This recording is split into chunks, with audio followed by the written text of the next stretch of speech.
இயேசுவின் இரத்தத்தினால் கழுவப்பட்ட தேவ பிள்ளையே, ஒருவேளை கிறிஸ்துவை அறியாதவர்கள் இந்த சத்தத்தை கேட்டுக் கொண்டிருக்கலாம். உங்க இருதயத்திலே சமாதானம் இல்லையா? உங்க இருதயத்திலே துக்கமாய் இருக்கிறதா?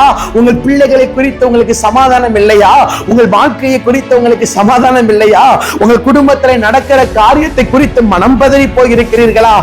இந்த லெந்து காலங்களில் கூட ஆண்டவர் சொல்லுகிறார், கல்வாரியிலே நான் உனக்கு சிந்தின இரத்தம் உனக்கு சமாதானத்தை ஏற்படுத்த, உன் பிள்ளைகளுக்கு சமாதானத்தை ஏற்படுத்த, உன் குடும்பங்களுக்குள்ளே சமாதானத்தை ஏற்படுத்த, உன்னை சுற்றிலும் இருக்கிறவனுக்கு சமாதானத்தை ஏற்படுத்ததான் நான் உனக்கு இரத்தத்தை சிந்திருக்கிறேன் என்று கர்த்தர் சொல்லுகிறார். அதற்காக தான் ஏசாயா மூலமாய் தேவன் நாம் பேசுகிறார் தீர்க்க தரிசனமாய். அவருக்கு பெயர் சமாதான பிரபு, சமாதானத்திற்கே ராஜா, சமாதானத்திற்கே கர்த்தர், சமாதானத்திற்கே வல்லமை உள்ள தேவனாய் இருக்கிறார். அந்த இயேசுவின் இரத்தத்தினால் நீங்கள் கழுவப்படும் மாத்திரத்திலே, அந்த இயேசுவின் இரத்தத்தினால் உங்கள் குடும்பங்கள் கழுவப்படும் மாத்திரத்திலே உங்கள் குடும்பத்தில் நீங்கள் அறியாத சமாதானம் இருக்கும். உங்களுக்கு புத்தி கெட்டாத சமாதானம் இருக்கும். இதில் எந்த ஒரு மாற்று கருத்தும் இல்லை.